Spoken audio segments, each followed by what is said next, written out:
आप वहाँ पे एशिया कप के मजे लेते रह गए और वहाँ पर नेपाल ने वेस्ट इंडीज को उठा के पटक दिया। मतलब ये तो किसी ने सोचा भी नहीं था कि ये वाला तीर भी उड़ता हुआ आ सकता है। मतलब हम मानते हैं कि हिंदू जो है सर्वोपरि होते हैं, सबसे ऊपर होते हैं, लेकिन उसके बावजूद भी इस तरीके से हिंदुओं का वर्चस्व यहाँ पर बढ़ गया क्रिकेट में कि पूछिए मत।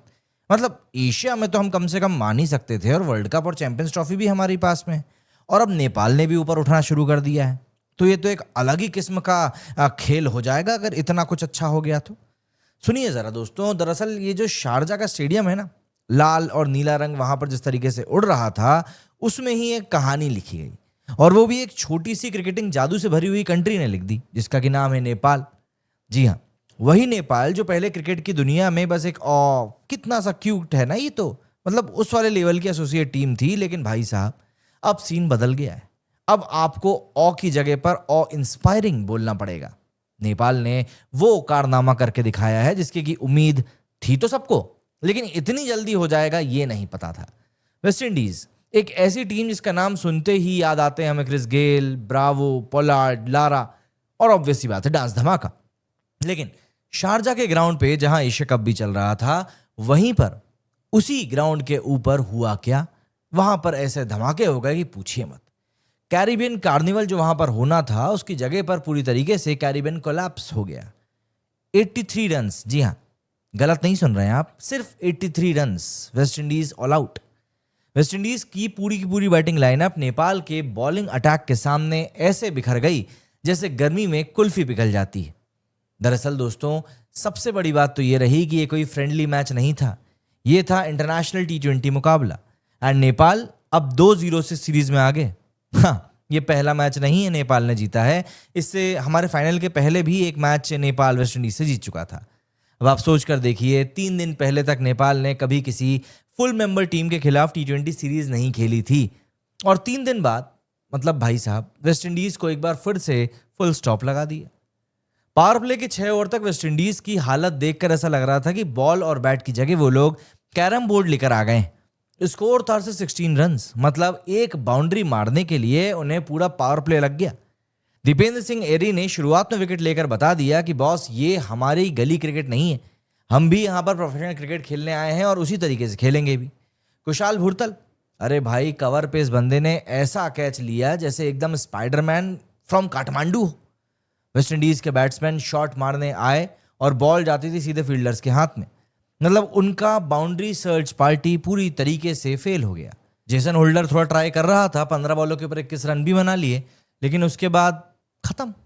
ललित राजवंशी ने उसकी बची कुछ उम्मीद भी पूरी तरीके से खत्म कर दी। और आदिल आलम भाई साहब ने तो पूरे कैरिबियन बैटिंग को सिंगल हैंडेडली डिस्काउंटेड IPL ट्राईआउट्स बना दिया 4 विकेट के साथ में। मतलब जिस तरीके से बंदे ने भौकाल मचाया, अब क्या ही बोलूं।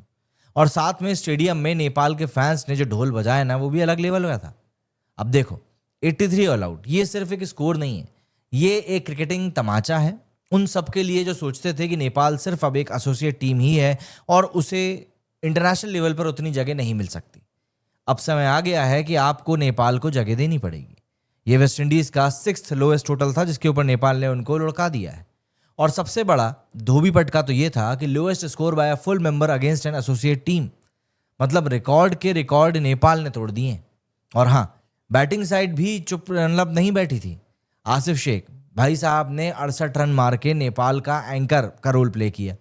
साथ में संदीप जोरा ने 39 बॉल्स पर 63 रन की वेस्ट इंडीज को बता दिया ये स्कोर बनाकर कि बॉस, ऐसा है कि रन्स हम भी कूट सकते हैं, देश भले ही छोटा है लेकिन शॉट्स हम लोग बड़े ही मारते हैं। एक पॉइंट और ध्यान देने वाला है, पहले 10 ओवर में नेपाल ने एक भी छक्का नहीं मारा था, मतलब वो पेशेंस का मास्टर क्लास था। और अगले 10 ओवर में भाई इतना धूम धड़ाका मचाया कि क्या ही बताऊं, 9 छक्के उड़ा दिए। और एंड में आलम तो ये आ गया था कि वही आलम, मतलब जो आ गया था जिसने कि 5 बॉल पे 11 रन करके गया। मतलब बैटिंग में कैमियो और बॉलिंग में ब्लॉकबस्टर।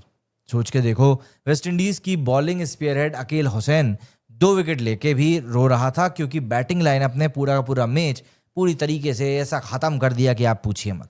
और नेपाल, उसके पास में संदीप लामिचान भी नहीं था इस सीरीज में, मतलब उसका जो मेन स्पिनर है वो बाहर था, और फिर भी वेस्ट इंडीज का स्पिनिंग जो हेड था वो पूरी तरीके से घूम गया। ये सिर्फ एक मैच या एक सीरीज नहीं है, ये एक मैसेज है कि एसोसिएट टीम्स अब आपके लिए पंचिंग बैग नहीं है। नेपाल ने बता दिया कि क्यों उसको भी एशिया कप में शामिल किया जाना चाहिए। और ये सिर्फ एक मैच या फिर एक सीरीज की बात नहीं है, ये एक मैसेज है कि एसोसिएट टीम्स अब आपके लिए पंचिंग बैग नहीं है। नेपाल ने दिखा दिया है कि अगर मेहनत हो, फील्डिंग करी जाए सही तरीके से एंड डिसिप्लिन को फॉलो करो तो आप बड़े से बड़े नाम को भी नीचे गिरा सकते हो। और ये विक्ट्री आई है एकदम सही वक्त पर। 2026 T20 वर्ल्ड कप क्वालिफायर्स के जस्ट पहले, मतलब कि मोमेंटम अब उनके साइड पर है। रोहित पौडेल ने मैच के बाद कहा कि हम खुश हैं, ये सिर्फ शुरुआत है। भाई, इस बंदे के चेहरे पे वो स्माइल थी जो 12वीं पास करने के बाद आती है। और अकील हुसैन, उन्होंने कहा कि नेपाल ने हमें सरप्राइज कर दिया है। सरप्राइज? अरे भाई, ये तो प्रॉपर कैरेबियन शॉक थेरेपी थी। मैं आपसे पूछता हूं कि क्या ये सेम वेस्ट इंडीज है जिन्होंने 2 T20 वर्ल्ड कप जीते हैं, या फिर ये भी कोई बी ग्रेड फ्रेंचाइजी टीम है जो गलती से नेशनल जर्सी पहनकर यहाँ खेलने आ गई? नेपाल के प्लेयर्स बॉल के पीछे ऐसे डाइव मार रहे थे जैसे लाइफ और डेथ की सिचुएशन हो, और वेस्ट इंडीज के प्लेयर्स शॉट मारने के बाद बस हवा देख रहे थे कि यार कहीं कोई फील्डर तो नीचे नहीं है। दोस्तों, कंक्लूजन सिंपल है, क्रिकेट बदल रहा है, एसोसिएट टीम्स अब हेडलाइंस लिख रही हैं और वेस्ट इंडीज जैसे बड़े नाम बस एक्सक्यूज दे रहे हैं। शारजा के उस दिन के बाद एक बात कंफर्म हो गई है कि नेपाल ने सिर्फ मैच नहीं जीता बल्कि उन्होंने इज्जत भी जीती है, एंड वेस्ट इंडीज उन्होंने सिर्फ मीम्स जीते हैं। अब अगली बार जब आप कैरिबियन फ्लेयर के बारे में सुनो तो याद रखना कि वो फ्लेयर अब थोड़ा सा काठमांडू स्पाइस के साथ में आने वाला है।